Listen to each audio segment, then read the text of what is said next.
Yes. Okay, so what are some things, this is rhetorical, what are some things that we could do after that reading? We've all been in the classroom where, oh, what'd you think? What was the big idea? Or maybe even turn to a friend. And what happens when you turn to a friend and talk? Instantly gets loud and you don't really know what they're talking about. Okay, so we're going to spend 6 different minutes here digesting that article. So you're going to identify a partner, someone that you are going to communicate with, and I'll just tell you the ending of it. The first 2 minutes, you are going to have a conversation with that person through the written word. You're going to write words, phrases, questions, connections, ideas, or wonderings about what you just read. After 2 minutes, you'll switch papers. You'll respond. You'll talk about feelings, stories, connections that you have, or you could ask your partner some questions. And then the final 2 minutes, you'll actually turn to each other and talk about it. So within 6 minutes, you'll be able to synthesize this article. You could do it in 3, 1, 1, and 1. You could do it in 5, 5, and 5 if you wanted, depending on the complexity and what you wanted the kids to take out of it. But for our purposes today, you will identify a partner, whoever you're going to work with, and then you will write for 2 minutes on your first thought of the article. After 2 minutes, you'll switch papers, you'll respond, and then you'll switch papers back, and at that point, you'll have a conversation. Does everyone have a partner?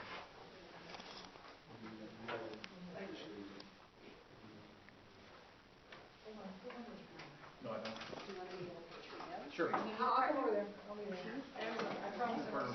Is everybody good? Okay, for 2 minutes, you are just going to write your impressions, your words, phrases, questions, connections, ideas, or wonderings about this article that you just read. This is your side of the conversation with your partner.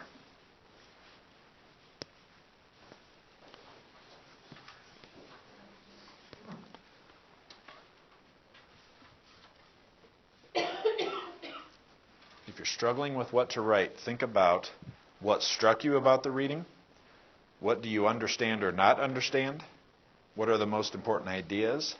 Or do you agree or disagree with the author, and why?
Okay, wrap up your thought that you're having.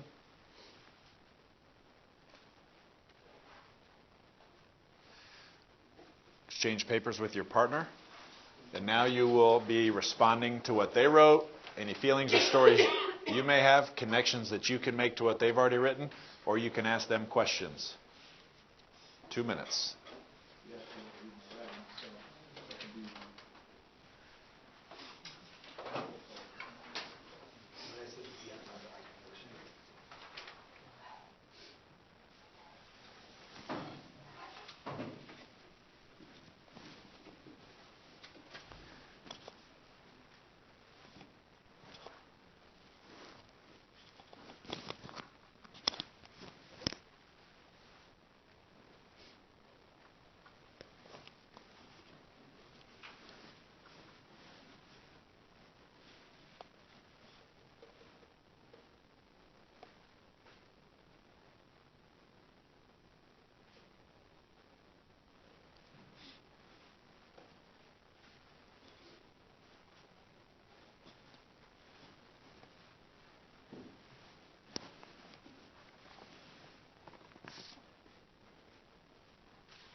Okay, finish the thought that you're on.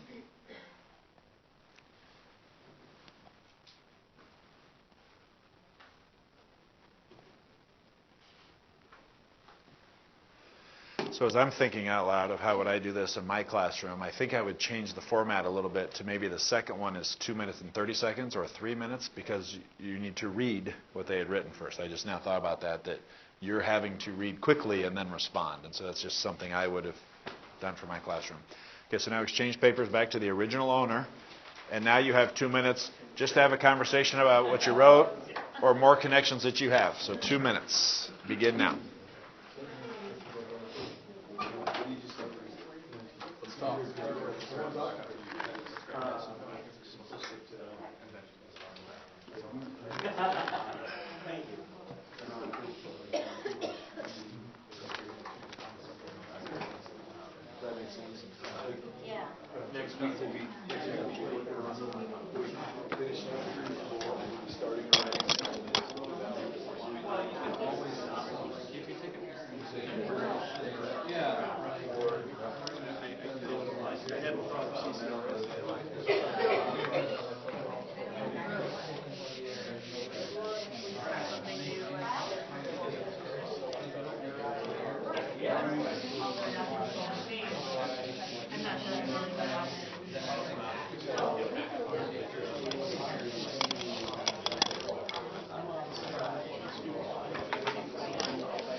Okay, we'll bring your conversation to a close.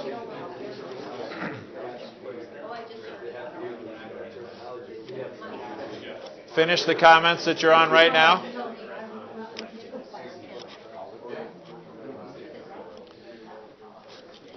Okay, so if we could put a pause in the topic that we just read about and more at the strategy. Okay, let's talk about just the strategy.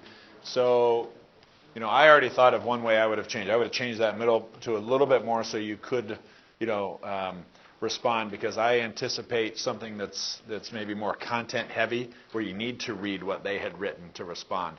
But what other adaptations could you make for your classroom or could you see yourself using? Yeah. I would give them more direction on what they were supposed to initially write instead. I want one question, 2 observations, because then they know more they're not like, what should I put down? Should I put this? No, this is probably wrong. They get their head that way, so if you gave them... Yep. And that's a very specific thing that these guys say on here, and I think Charlie's going to share this with you, but that's a very specific thing. If they don't write anything, then be very, very specific about what you want. So that's a really good idea. And I tried to leave it more vague. But any other ways you think you can use it? If... in nature. I mean, this provides really great stuff that some of our introverts don't necessarily share out loud in a class for whatever reason, and so it gives us a chance to see their thinking and where they are.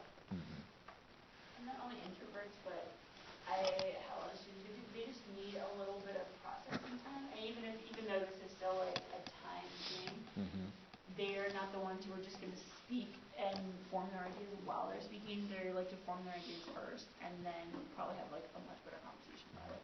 And depending on the content, those might be 5, 5, and 5, where they really, maybe your first thing is don't write for the first minute. Think first, and then write for the last 4 minutes. Yep. And that's the whole point of what this, I guess it's from Subjects Matter book. But the whole idea is when we have a class of 30 and we say, Nate, what'd you think about this? 29 people are listening to what Nate thought about it. Where this way, all 30 people are commenting. Maybe not to me, but to each other, and then it becomes formative by nature for sure. Anytime I look at something like this, I want to see what can I steal and use tomorrow. And I think this is something we could all use tomorrow. Not that you have to, but it's just something that you could steal right away. If you thought, I just really haven't had the kids write this week at all, this is a good way to get them to write just a little bit. Any other comments or questions? And this is good stuff to keep it simple, right? Focus on the right stuff. That's all I have. Your session's over. Work here if you want to. Go back to your classrooms. Thank you very much. Look for this video on a PD blog near you.